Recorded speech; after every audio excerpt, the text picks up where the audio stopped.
Sir నమస్తే sir. నమస్తే అండి. సార్ ఇప్పుడు ఏదైతే కొత్త ప్రభుత్వం తీసుకొచ్చినటువంటి హైడ్రా ఏ విధంగా పనిచేస్తుందంటారు? అసలు ఇది కరెక్ట్ గానే పనిచేస్తుందంటారు? అక్రమ కట్టడాలు ఏదైతే కూల్చివేస్తున్నా అంటూ ముందుకెళ్తున్నారు. ఈ రోజు చూసుకుంటే కనుక మాదాపూర్ లో ఉన్నటువంటి నాగార్జునకు సంబంధించినటువంటి ఎన్ కన్వెన్షన్ కూడా కూలగొట్టడం జరిగింది.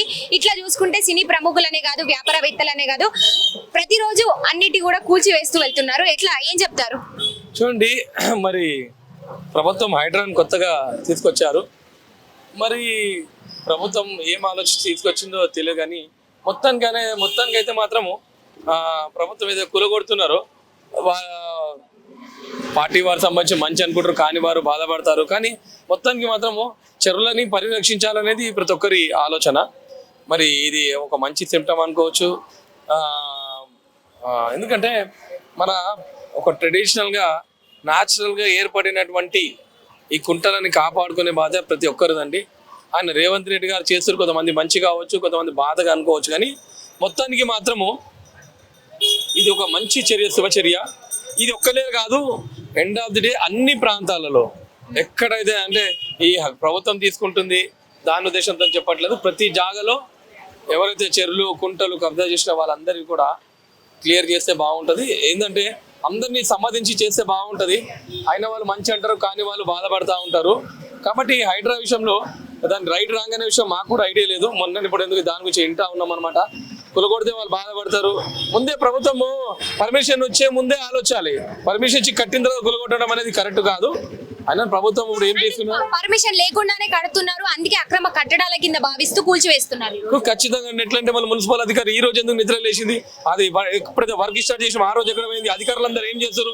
వితౌట్ పర్మిషన్ అన్ని 5 అంతస్తులు వీళ్ళు 10 అంతస్తులు ఏ విధంగా కడతారు? నాగార్జున ఎన్కన్వేషన్ అంటున్నా ఉన్నారు.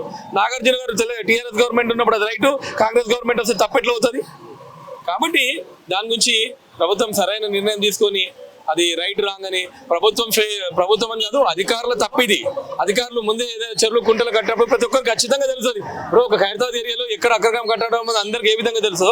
ప్రభుత్వం వాళ్ళు ఎక్కడైతే గవర్నమెంట్ అధికారుల ఫాల్ట్ ఇది, లీడర్లది, నాయకులు వాళ్ళ కాదు. ఎందుకంటే వాళ్ళు ఆలయించి ఏం పర్మిషన్ ఇచ్చారో మరి తెలియదు, కానీ అటువంటి ఫస్టే జాగ్రత్త పడితే బాగుంటుంది.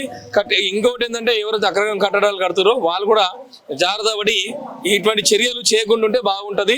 తర్వాత ఎవరో ప్రభుత్వం వచ్చి కొలగొడితే మాత్రము, ఎందుకంటే మేము ఇంతకుముందు కూడా జరిగిన విన్నాము. ఎందుకంటే ఒక నది మీరు కుంటల పరివాహక ప్రాంతంలో ఇట్లే వాళ్ళు డూప్లెక్స్ హౌస్ కట్టేశారు. ప్రభుత్వం పర్మిషన్ తీసుకుని అన్ని తీసుకుని కొత్త ప్రభుత్వం రాగలే మీరు చెరువులో కట్టారని కొలగొట్టేశారు. ఇంతకుముందు కూడా జరిగింది టీఆర్ఎస్ ప్రభుత్వంలో. కాబట్టి ఏంటంటే ఇప్పుడు కూడా చెప్తున్నాను ఏంటంటే అందరూ జాగ్రత్త పడండి, ఇట్లా ఇష్యూస్ కాకుండా చూసుకోండి. సార్ ఇప్పుడు మరి హైడ్రా ఏదైతే ఎంత వేగంగా దూసుకుపోతుందో అందరి విషయాల్లో చూస్తున్నాం. మరి కేటీఆర్ది దాదాపు ఈ రోజుకి ఒక వారం పాటు కూడా కేటీఆర్ది కేటీఆర్ సంబంధించినటువంటి జన్వాడ ఫామ్ హౌస్ ఆల్రెడీ బయటకు వచ్చింది. సో అదేమన్నది కాదు అంటున్నారు, కానీ దాని మీద ఇంకా ఎందుకు ప్రక్షాళన కాలేదు? జన్వాడ ఫామ్ హౌస్ మీద ఎందుకు ఇంకా చర్యలు చేపట్టడం లేదు ప్రభుత్వం అంటే ఏం చెప్తారు? అంటే ఇంత వేగంగా పనిచేస్తున్నటువంటి ప్రభుత్వం జన్వాడ ఫామ్ హౌస్ మీద ఎందుకని ఆగింది, ఎందుకని బ్రేక్ పడింది అంటారు? చూడండి, నేను ఇప్పుడు ఇంతకుముందు కూడా చెప్పాను, ఖచ్చితంగా ఏ అక్రమ కట్టడైనా ఆడ అఫీషియల్ గా పర్మిషన్ తీసుకొని కడతాడు. ఇప్పుడు మీరు నదీ ప్రాంతం అన్నామని ఆడ కూడా పర్మిషన్ తీసుకుంటారు. ఖచ్చితంగా కేసీఆర్ గారు ఉందా లేదా అనే విషయం అయితే మాకు ఐడియా లేదు. జనవాడ మీరు ఏదైతే అంటారో ఆయన ఖచ్చితంగా కాపాడుకోవడానికి ప్రయత్నం చేస్తారు. ఆయన గవర్నమెంట్ లో ఉండే ముఖ్యమంత్రి హోదాలో వాళ్ళ ఫ్యామిలీ మొత్తం ఉండే కాబట్టి ఖచ్చితంగా కేసు ఉంటే మాత్రం ఖచ్చితంగా కాపాడుకోవడానికి ప్రయత్నం చేస్తారు. ఆయనని ప్రతి ఒక్కరికి అప్పుడు ఈ రోజు అందరికీ ప్రతి ఒక్కరు దాహము, ఇల్లులు కావచ్చు, డబ్బు దాహం అందరికీ కొద్ది వరకు ఉండి వాడు లైఫ్ సెటిల్ అయితే చాలు అనే ఆలోచనలు ఎవ్వరు లేరు. ఎంత వస్తే చాలు వాడు స్థలము నెక్స్ట్ తరం సంపాదించాలనే ఆలోచనలో ఉన్నట్టు అనిపిస్తుంది. ఇవన్నీ అక్రమ కట్టడాలు కూలి చేస్తూ ఉంటుండే దయచేసి నేను అందరికీ ఒకటే చేస్తున్నాను, ఇది న్యాచురల్గా వచ్చే పాండ్స్ అన్నింటినీ కాపాడి వచ్చే తరంకి అందించాలి. ఇప్పుడు రేపటి చెట్లు గిట్లు నరికిస్తే డబ్బులు ఇప్పుడు ఎట్లయితే ఆక్సిజన్ పెట్టి కొనుక్కుంటూ ఉన్నాము, అదే ఫ్యూచర్లో వస్తే గాలి నీరు అన్ని కూడా ఇంకా డబ్బులు ఎక్కువ కాస్ట్లీ డబ్బు కొనుక్కుంటూ ఉంటుంది. ఎందుకంటే మనం ప్రజలకు ఒక జనరల్ తెలవాల్సిన విషయం ఏంటంటే ఫ్యూచర్ లో బతకడానికి భయపడే రోజు వస్తుంది. ఖచ్చితంగా మనము కాళ్ళకి వేసుకునే షూస్ వచ్చి షోరూమ్ లో కొనుక్కుంటాము, కడుపులోకి వచ్చి తినే తిండి రోడ్డు మీద ఫుట్పాత్ మీద కొనుక్కొని తింటాం. అది మనుషుల విచిత్రమైన కాళ్ళకు దొరికైతేమో షోరూమ్ లో ఉంటది, కడుపుకు తిండి మనం ఆరోగ్యం సంపాదించేదని రోడ్డు మీద పెట్టి అమ్ముతారు. అటువంటి రోజులు వచ్చాయి. ఫ్యూచర్ లో కూడా వీళ్ళు ఇప్పుడు ఇటువంటి అన్ని కబ్జాలు చేసుకుంటూ పోతే ఖచ్చితంగా ఒక రోజు వస్తుంది నీరు గాలి అన్ని కొనుక్కొని తినాలి. ఇక గాలి ఆక్సిజన్ ఎట్లా దొరకదు, గాలి దొరకదు. మళ్ళీ వాడు ఆర్టిఫిషియల్ గాలి తయారు చేస్తాడు, కొన్ని రోజులు వస్తాయి. ఇది కాపాడుకోకపోతే ఖచ్చితంగా ప్రతి ఒక్కరి బాధ్యత, ఇది కాపాడుకోవాల్సింది ప్రతి ఒక్కరి బాధ్యత. అది రైట్ అనుకుంటారు. ఎందుకంటే చాలు, ఎంత సంపాదిస్తారు చాలండి. అక్రమ కట్టడాలు ఎందుకు? న్యాచురల్ ఫాండ్స్ కాపాడండి, కాపాడి ప్రతి ఒక్కరి బాధ్యత. అందరూ ప్లాస్టిక్, ఇప్పుడు గణేష్ చతుర్థి వచ్చినప్పుడు ట్యాంక్ బుర్స చాపరు క్లీన్ అంటారు, కాకపోతే ఉట్టప్పుడు కూడా మాట్లాడ 365 దానికోసం ఇప్పుడు చాలా అవకాశాలు ఉన్నాయి. దాన్ని వాటర్ ప్యూరిఫై చేసే అవకాశం ఉంది. కాబట్టి న్యాచురల్ పాండ్స్ కూడా కాపాడుకుంటూ పర్యావరణం కూడా అందరు కాపాడుకోవాలి. వచ్చే ప్రతి ఒక్కరి తరం బాధ్యత ఇది. ఎందుకంటే ఈ రోజు మీరు కాపాడుకోలేదనుకోండి, ఇప్పుడు మీరు చూడండి, మీ ఏటీవీ బియ్యం కలుషితం, గుడ్డు కలుషితం, ఎల్లిపాయలు కూడా కలుషితం అవుతుంది. ఫ్యూచర్లో ఇవన్నీ మనం కాపాడుకోలేకపోతే ఎవరైతే తప్పు చేస్తే పనిష్మెంట్ ఇమీడియట్లీ ఇవ్వాలి. అది లేకపోతే మాత్రం వచ్చే తరం కూడా చాలా ఇబ్బందులు పడతారు. అందరూ ఊహించలేదు. ప్రభుత్వం మంచి చర్యలే చేపడుతుంది అంటున్నారా? ఖచ్చితంగా మంచి అనుకోవచ్చు. నేనేమన్నా ఎవరైతే కట్టినాడో వాడు బాధపడతాడు. ఫస్ట్ పర్మిషన్ ఇచ్చే అధికారులు పనిష్మెంట్ తీసుకోవాలి. హైదరాబాద్ కాదు, ఎవరైతే పర్మిషన్ ఇచ్చారు మొదలు పెట్టారో వాళ్ళ దగ్గర నుంచి స్టార్ట్ చేయాలి. వాళ్ళు కూడా, ఎందుకంటే ఇప్పుడు మీరు ఒక్కొక్కరు చూడండి, అవినీతి తిమింగలం అని ఎట్లా చూపిస్తారు గవర్నమెంట్ అధికారులు. వాళ్ళ ఫాల్ట్ ఖచ్చితంగా, ప్రభుత్వం వాళ్ళు కాదు.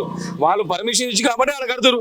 ఫస్ట్ కట్టేటప్పుడు ఏం అధికారులు డ్యూటీ చేస్తారా? కళ్ళు మూసుకున్నారా వాళ్ళు? వాళ్ళందరూ తప్పు చేయడం వల్ల ఇటువంటి బిల్డింగ్ పిలిచాయి. ఫస్ట్ ప్రభుత్వం వాళ్ళు, హైడ్రా కాదు, ప్రభుత్వ రంగం పక్షంలో చేసేసి ఎవరైతే అవినీతి పరులు వాళ్ళందరినీ యాక్షన్ తీసుకోవాలి. అది చేస్తే మాత్రం ఇంకా చేసే కార్యక్రమం మంచి కరెక్ట్ చేస్తారు. నేషనల్ ఫండ్స్ మాత్రం కాపాడే బాధ్యత ప్రతి ఒక్కరి పైన ఉంటుంది. ఈ సిస్టమ్ మాత్రం కరెక్ట్ అని నేను భావిస్తున్నాను. మూసి ప్రక్షాళన కూడా అంటా ఉన్నాను. అది కూడా తొందరగా అయితే హైదరాబాద్ వాళ్ళు ఒక మంచి ఉంటుంది, బాగుంటుంది నా అభిప్రాయం. Thank you so much. నమస్తే అండి, మీ పేరు? నా పేరు ఎంఆర్పి సూర్యనారాయణ. సార్, ఇక్కడ ఏదైతే ఇప్పుడు ఉన్నటువంటి కొత్త ప్రభుత్వం హైడ్రాని ముందుకు తీసుకొచ్చింది, హైడ్రా పేరు మీద ఏదైతే అక్రమ కట్టడాలు, భూ కబ్జాలు ఇలాంటివి ఉన్నాయో, ముఖ్యంగా చెరువులు, కుంటల్ని కాపాడమే తన లక్ష్యం అని చెప్తూ ఒక్కొక్కటిగా కూలగొడుతూ వెళ్తూ ఉంది. అక్రమ కట్టడాలని కూల్చివేస్తున్నటువంటి పరిస్థితి కనిపిస్తా ఉంది. మరి ఈ రోజు కూడా ఎన్ కన్వెన్షన్ హాల్ ఏదైతే ఉందో నాగార్జునకు సంబంధించింది, అది కూడా కూలగొట్టడం జరిగింది. ప్రస్తుతం ఒక్కొక్కటిగా కూడా ఇలా ముందుకు వెళ్ళిపోతుంది హైడ్రా ఈ రోజు. దీని మీద, హైడ్రా మీద మీ ఒపీనియన్ ఏంటి, మీ అభిప్రాయం ఏంటి? అసలు ఇప్పుడున్నటువంటి కొత్త ప్రభుత్వం ఎట్లా పనిచేస్తుంది, దీని గురించి ఒకసారి ఏం చెప్తారు? నేను చెప్పింది ఏంటంటే ఒకటే చెప్తున్నా, ఏంటంటే ధర్మం అవుతుంది, అన్యాయం అవుతుంది. అక్రమ కట్టడాలు ఎవరు కట్టినా కూడా గవర్నమెంట్కి వ్యతిరేకంగా ఎవరు పోయినా కూడా వాళ్ళు ఫెయిల్ అయిపోతారు. ఎందుకంటే యాజ్ ఫర్ రూల్స్ వరకు గవర్నమెంట్ చేసే నిర్ణయం, చేసే ధర్మం అది కరెక్ట్ ఉంటుంది. కానీ గవర్నమెంట్లో కూడా కొంత లంచగొండలు ఉంటారు, పైసలు తిని చేసే వాళ్ళు తప్పు ఉంటారు. అది వదిలేయండి. కానీ ధర్మం అవుతుంది. ఎందుకంటే న్యాయంగా ఉన్న వాళ్ళకు ధర్మం చేయాలి. వాళ్ళకు న్యాయంగా ఉన్న వాళ్ళకు ధర్మం చేయాలి వాళ్ళు. ఎందుకంటే అధర్మం ఉన్న వాళ్ళకు అది వేరు, అది గవర్నమెంటే దాని చర్య తీసుకుంది, దాన్ని ఆపలేము. ఎందుకంటే ఇప్పుడు గవర్నమెంట్ ఎవరైతే రేవంత్ రెడ్డి గారు ఉన్నారో, దాదాపు ఆయన మాత్రం ఏం చర్యలు తీసుకున్నా, ఆయన కూడా ఒక స్థితి నుంచి వచ్చిండు. ఆయన కష్టం, బాధ అన్నీ తెలుసు.